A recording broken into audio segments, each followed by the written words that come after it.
Welcome to From Center Ice. My name is Courtney, and I am going to try to find a way to talk about this game that we just witnessed. So, the Toronto Maple Leafs dropped Game 1 against the Montreal Canadiens. There were a lot of storylines going into this game. Jack Campbell was the starter for the Leafs, his first postseason start. Carey Price was opposing him coming back from injury. He was in for Game 1. Cole Caulfield was a healthy scratch for Montreal. That was definitely a head shaker for me and for a lot of other people. And then you just have the intensity of Toronto versus Montreal. This is a matchup that everybody was waiting for. Everybody was excited to see this game. Yes, Canadian fans, even us down here in the States. But all of those storylines went immediately out the window about halfway through the first period of this game. The game was scoreless. John Tavares had the puck in the neutral zone. Ben Sherratt hit him. It wasn't a dirty hit. It was a clean hit in the middle of the ice. John Tavares fell, but where it went horribly wrong was Corey Perry was skating past him and his knee just directly connected with Tavares' head. It wasn't intentional by any means. I know you hear the name Corey Perry, you think, oh, there he goes again, out injuring a player. But this time it was purely accidental. There's nothing else he really could have done. He tried to jump over Tavares. It didn't work. And then what preceded that was pretty much the scariest thing we've seen on the ice in a very long time. I'm not going to go into the details of it. If you were watching the game, you've seen it about 100 times because they wouldn't stop showing the replay of it. If you weren't watching the game and you were watching a different game, I'm sure they showed replays of it over there as well. And if not, it was all over Twitter. I really wish people would stop retweeting the video. But what it came down to was Tavares was stretchered off the ice. He did give the thumbs up as he was leaving, and then I immediately started crying because that was very hard to watch. It doesn't matter who it is, captain of the team like Tavares is, or a fourth line player who plays 5 minutes a game.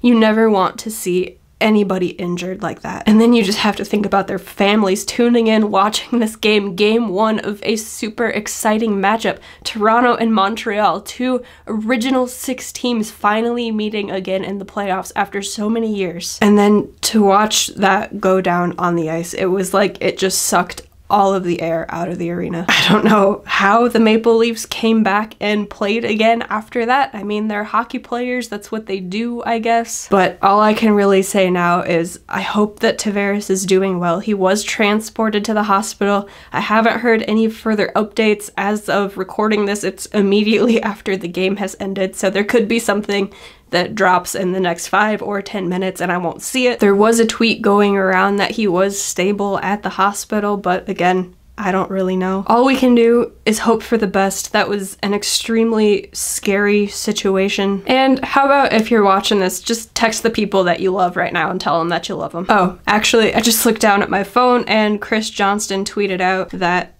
John Tavares is conscious and communicating well according to Sheldon Keefe. He'll spend the night in the hospital for further testing, but encouraging news so far. So that's really good to read. We can only hope that it keeps getting better. I would be shocked if he didn't have a concussion. So I'm sure he is done for the series, but if he is conscious and communicating, that is great news. But I will talk about this game. So once the two teams finally started playing again, or quote unquote playing, I guess, Nick Foligno and Corey Perry did fight right off of the face-off. Again, it was Corey Perry's knee that hit Tavares in the head, completely unintentional. It was an accident. But Nick Foligno came out, said you're going to answer the bell for knocking our captain out, and so they fought. And somehow this started becoming the bigger talking point of the whole night, saying why would Foligno fight him? It was an accident. And while I would agree that it was a very dumb thing to do because it was accidental, that's just kind of how hockey goes. Does that mean it's right? No, not by any means. But it wasn't surprising that it did happen. Should there have been a fight?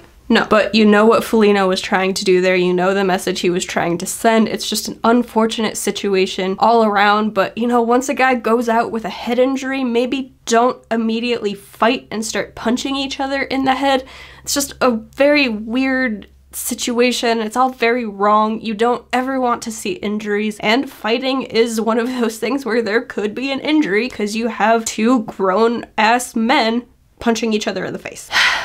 As much as we love this sport, there's a lot of things with it that we don't agree with, but that's just how they are, I guess. So less than 2 minutes after all of that, Montreal gets on the board first. Josh Anderson scored the first goal of the game, which was very frustrating for all of the Leafs fans involved because he was kind of just out there running around, hitting everything in sight at the beginning of the period, and so was the whole Montreal roster, to be honest. The game went into the first intermission 1-0, and the Leafs very much needed that intermission to come. They needed to regroup. They just witnessed something completely terrifying out there on the ice and were just expected to pick up and play hockey again right after seeing their captain go down and get stretchered off the ice. So being able to go into the intermission and breathe a little bit and regroup and kind of formulate a new game plan. So that was huge for them. And about 4.5 minutes into the second period, the Maple Leafs tied the game. William Nylander knocked in the first goal of the playoffs for Toronto, and the game was tied. And it stayed that way for a very long time. But 12 minutes and 44 seconds into the third period, Paul Byron, I don't even know what you can say about this goal other than what an incredible effort by him, but that goal cannot go in from the Maple Leafs' point of view. Toronto was on the power play. It was a short-handed goal. Joe Thornton turned the puck over. Rasmus Sandin tried to get back. He tripped up Byron a bit, but from his knees and falling down, Byron roofed the puck over Jack Campbell, who went for the poke check but missed it. Oh, everything that could go wrong on that goal went wrong, and that seemed to be the story of the Maple Leafs game here in Game 1. I don't know what is wrong with this team, but they are cursed. That's all there is to it. That's all there can possibly be to explain how these things happen to the Toronto Maple Leafs. They are cursed. So that made the game 2-1, and that is how the game ended. Despite a late game push from the Maple Leafs, they couldn't really get too many great chances. The shots on goal were 36-30 in favor of the Maple Leafs, but when it comes to high danger scoring chances,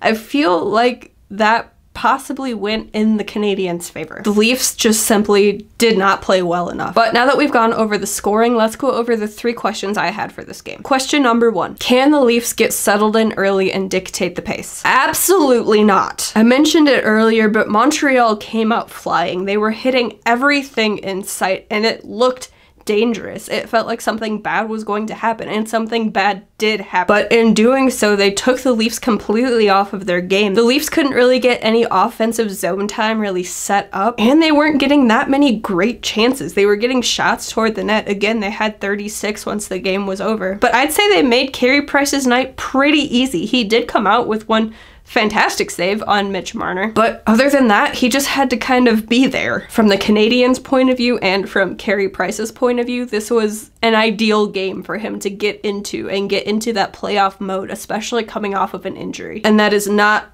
great news for Toronto. Montreal came out, they wanted to play hard, and that's exactly what they did, and the Leafs did not have an answer for it. You want some numbers for that? The hits were 55-27 in favor of Montreal. So not great. And you don't expect the Maple Leafs to be a physical team. They're not going to out-hit you, but it took them off of their game, like I said, and they just didn't have an answer for it. They couldn't get around the checks. It was clearly obvious that Montreal wanted to hit everybody in their line of sight, and what would have really benefited the Leafs was to work with this and get the defenders out of position. They needed to use Montreal's game plan to their advantage, but they just kind of fed into it, and you could see them getting more and more frustrated as the game went on and as they weren't putting pucks into the back of the net. In fact, they were putting more pucks over the glass than into the back of the net because they took, I want to say, 3 delay of game penalties. 2 of them were rather fluky, but still. The good news is their penalty kill came up huge. They went 5 for 5 on the penalty kill. So that's good news, but that's also 10 minutes where you are killing a penalty and not getting offensive chances your way. Because they surely didn't score a short-handed goal like Montreal did, and that goal happened to be the difference in the game. It was the game-winning goal. Again, everything that could have gone wrong went wrong. That said, Jack Campbell did have a pretty good game. The only thing that you would really fault him on was that shorthanded goal because he missed the save and went for the poke check and missed that. With a guy on his knees falling to the ice, it should be a pretty easy save, but it wasn't, and that was the difference. Question number 2. Can they get on the board first? Well, Clearly no. I already told you that Montreal scored first, and it would have really helped the Leafs if they could have gotten on the board first, because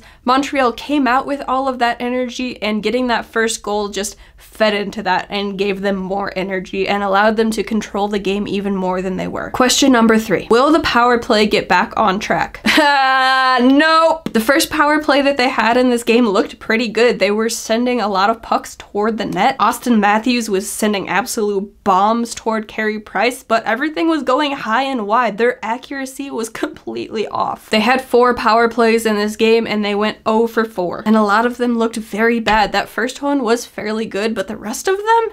No. And they had that shorthanded goal against. And Joe Thornton, he was really bad on the power play tonight. Nylander might have been their best player all night. He was trying, and Austin Matthews was trying to make things happen, but as the game wore on, either he was really frustrated or things just weren't working for him, but he seemed less effective. And if Toronto is going to win this series, they cannot have Austin Matthews looking ineffective. He had the most goals in the NHL this season. He needs to show up. He needs to take over these games. It doesn't matter what Montreal is doing. They can throw hits around all they want. Matthews is a huge guy. He has a very commanding presence out there. He needs to take over games. He needs to be scoring goals. He needs to be setting up plays. And as this game wore on, you saw him out there, but he wasn't really doing much. But the Leafs also couldn't get a whole lot set up in the offensive zone, so that could have something to do with it as well. Or, you know, the team was a little shaken up because they had to come back and play a game after what happened with their captain, which I think is just ridiculous, but that's how the sport goes, I guess. I don't know what is wrong with this power play. There is no reason for it to be this bad. There were so many turnovers. And when they did get shots toward the net, they were high, they were wide. I don't know what is wrong with their accuracy when they are on the power play, but it's about 0. There were no real standout players in this game other than maybe Nylander, like I said before. Morgan Rielly did save a goal. He went all goaltender and stopped a puck with his skate, which would have been a sure goal. Montreal was just the better team. They came out with a lot more fire, a lot more energy, and it paid off for them in the end. When the game was tied 1-1, or even when it was scoreless, you just felt like Toronto just had to get that one good shot, get that one goal, and once they took the lead, they could just run with it, but that never happened. So they really just need to shake off this game, just completely put it behind them, because game number 2 is on Saturday, and the Leafs have to win that game. It's very weird to say that a game 2 is a must win, but with the recent playoff history of this team, if they go down by too many games, I fear that they won't have the mental capacity to get back into a series. So taking game number 2, especially at home, is crucial. Here are my 3 questions. Question 1, can Toronto get on the board first? So this is a returning question from game number 1 because I feel like it would be very beneficial to this team if they did get on the board first and they had the lead. They did not have a lead at all in this game and they lost. And they also didn't look very good. So it would really be good for them if they could get Montreal off of their game and dictate the pace. And if they get that scoring going, it's really hard to stop them. So get the first goal, maybe get the second goal as well, and just see where it goes from there. Question 2, can they get a consistent net front presence? So as the game went on, they did get a bit better at this, but Carey Price saw way too many shots. And that doesn't mean that Toronto was getting too many shots at the net. It means that there was nobody impeding his view. Carey Price, as much crap as I give him, is a very good goaltender when he turns it on. And if you let him get comfortable in a game, which they did in this one, if he sees a puck, he's going to stop the puck. So the Maple Leafs need to get more players in front of the goaltender. Not only does it take away Price's eyes, but the pucks can go in off of them, or they could get a rebound chance, get those second chances, get those greasy goals. Anything could happen, but good things usually happen when you go to the front of the net, and we just plainly did not see that enough tonight. Question 3, can they stay out of the box? The Toronto Maple Leafs took 5 penalties tonight, and while the penalty kill killed them all off, that is not good. You are just playing with fire at that point. They had the 24th penalty kill in the league this season. You are not always going to go 5 for 5. And while Mitch Marner is a penalty killer, you want your offensive guys out there and you want them in a position to have offensive chances and to be able to score goals instead of just trying to prevent goals. So maybe just stay out of the box. But what do I know? So those are my 3 questions for game number 2 on Saturday night. This video was not a very fun one to record, not only because the Leafs lost this game, but you know, everything that went down in the first period. But unfortunately, the game must go on. We must move forward. The good news is that John Tavares is communicating and he is in the hospital being monitored. We can only hope for the best for him and really hope for the best for his family who had to watch that. It would have been a great story if the Leafs could have come back and won this game for him, but they didn't. So now they just have to move on and they have to prepare for game number 2 and hopefully take that one before this series shifts to Montreal. So my question for you is, do you think there was any Toronto player who really stood out as having a good game? I would love to hear it. Please leave it in the comments down below. All of that being said, thank you so much for watching. I greatly appreciate it. If you want to hear more from me or from Center Ice, you can head on over to FromCenterIce.com. There's links over there to everywhere you can find us. If you're more of a social media person, you can follow us on all of the platforms. Those are linked down in the description. But again, thank you so much for watching. Get some rest tonight and tomorrow. Take a few breaths or 2 if you can, and prepare for game number 2. I'm gonna say it's going to be a good one. And I will catch you all after that game. Bye, guys. Thank you all for watching. Please hit that subscribe button to catch more From Center Ice content. If you could, hit the like button on this video, maybe share it with a friend or 2. And while you're here, check out the podcast playlist and catch up on some old episodes. We will catch y'all next time. Bye!